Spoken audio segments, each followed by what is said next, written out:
제17회 임시국무회의를 시작하겠습니다.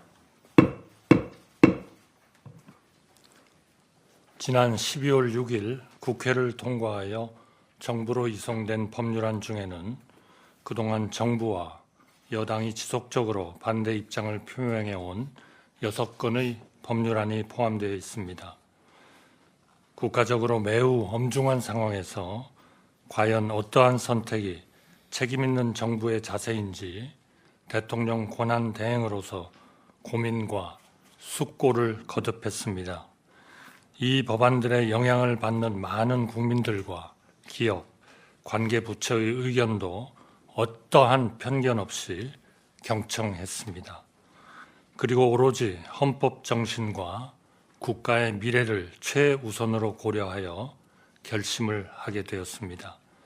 국회의 입법권과 입법 취지는 최대한 존중되어야 하지만 정부가 불가피하게 제2요구를 요청할 수밖에 없는 이유를 국회와 국민들께 소상히 설명드리고 이해를 구하고자 합니다.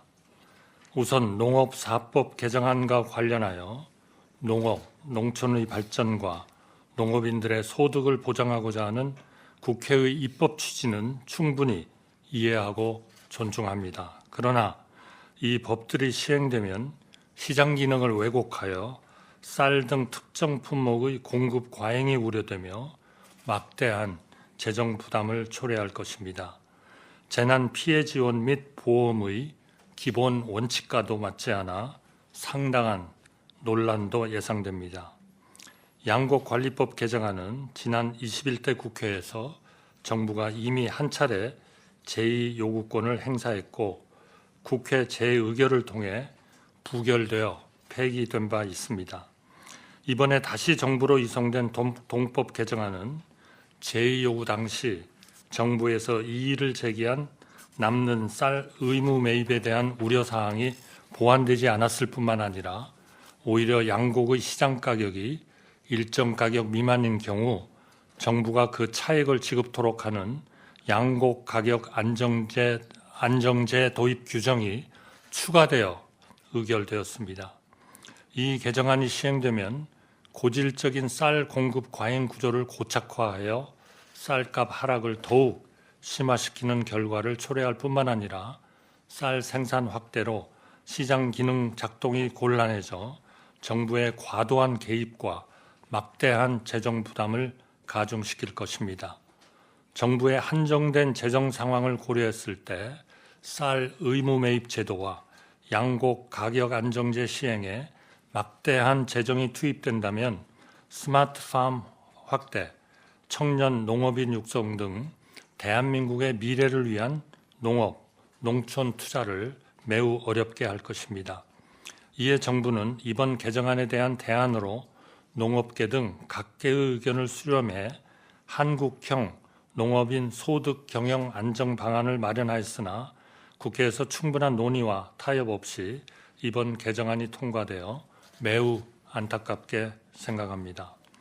농산물 유통 및 가격 안정에 관한 법률 개정안은 채소, 과일 등 주요 농산물의 시장 가격이 기준 가격 이하로 하락하였을 때 정부가 생산자에게 차액 지급을 의무화하는 내용을 담고 있습니다.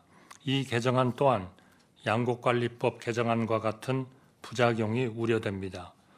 농산물 가격 안정제가 시행될 경우 농산물 생산이 가격 안정제 대상 품목으로 집중되어 농산물 수급 및 가격이 매우 불안정해질 것입니다. 또한 과도한 재정 부담이 발생하고 이로 인해 미래 농업, 농촌을 위한 재원 배분이 어려워집니다. 시장을 왜곡하는 농산물 가격 지지 중심에서 농가 소득 안전망을 강화하는 방향으로 농업 정책을 전환하는 세계적 추세에도 역행하는 접근이 아닐 수 없습니다. 농업재해대책법과 농업재해보험법 개정안은 농업 분야에서 재해 발생 시 피해를 입은 시설의 복구 및 피해 주민의 생계 안정을 위한 지원을 넘어서 재해 이전의 생산에 투입된 비용까지 보장하는 내용을 담고 있습니다. 또한 자연재해로 인한 피해가 발생하여 농어업인에게 보험금을 지급하더라도 보험료율을 할증할 수 없도록 제한하고 있습니다. 그러나 국가가 재해복구비 외에 생산비까지 보상하는 것은 재난안전법상 재해지원의 기본 원칙에 반하며 다른 분야와의 형평성 문제 및 도덕적 해이가 우려됩니다. 또한 자연재해로 인한 피해를 할증 적용해서 배제하는 것은 보험료가 재해 위험도에 비례해야 한다는 보험의 기본 원칙에도 반하고 재해 위험도가 상이한 모든 가입자에게 동일한 보험료율이 적용되어 가입자 간 형평성 문제가 생깁니다. 민간 보험사들이 영세한 농업인들의 보험 가입을 오히려 꺼리게 된다는 점도 간과할 수 없습니다. 국회법 개정안은 11월 30일이 지나도 예산결산특별위원회 및 상임위원회가 예산안 및 세입 예산 부수 법안의 심사를 계속할 수 있도록 하는 내용을 담고 있습니다. 대한민국 헌법 제54조 제2항은 국가가 회계년도 30일 전까지 예산안을 의결해야 한다고 규정하고 있습니다. 그러나 국회법 개정안은 국회가 헌법에서 정한 예산안 의결 기한 12월 2일에 구속받지 않고 예산안 심사를 할 수 있는 근거를 마련하는 것으로서 원활한 예산 집행을 위해 국회가 준수해야 할 최소한의 기준을 정한 헌법의 취지에 반하는 것입니다. 개정안이 시행되어 헌법이 정한 기한 내에 예산안이 의결되도록 유도하는 장치가 없어지면 예전과 같이 국회의 의결이 늦어지고 그 피해는 고스란히 국민들께 돌아가게 됩니다.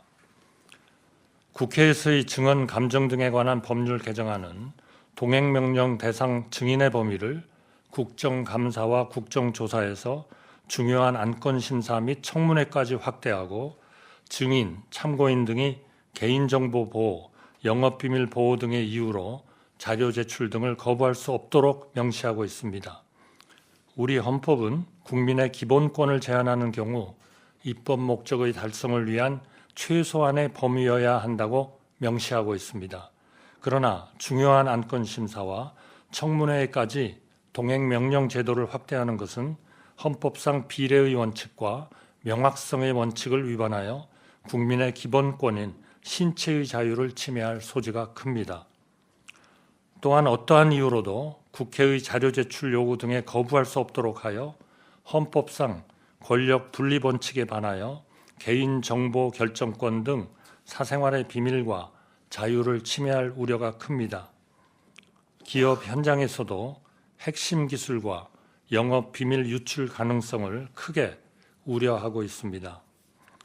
어느 때보다 정부와 여야 간 협치가 절실한 상황에서 국회의 6개 법안에 대한 제의를 요구하게 되어 마음이 매우 무겁습니다. 그러나 정부는 헌법 정신과 국가의 미래를 최우선으로 하는 책임 있는 결정을 하지 않을 수 없습니다. 여야와 정부를 떠나 대한민국의 미래를 생각하고 국민을 위하는 마음은 하나일 것입니다.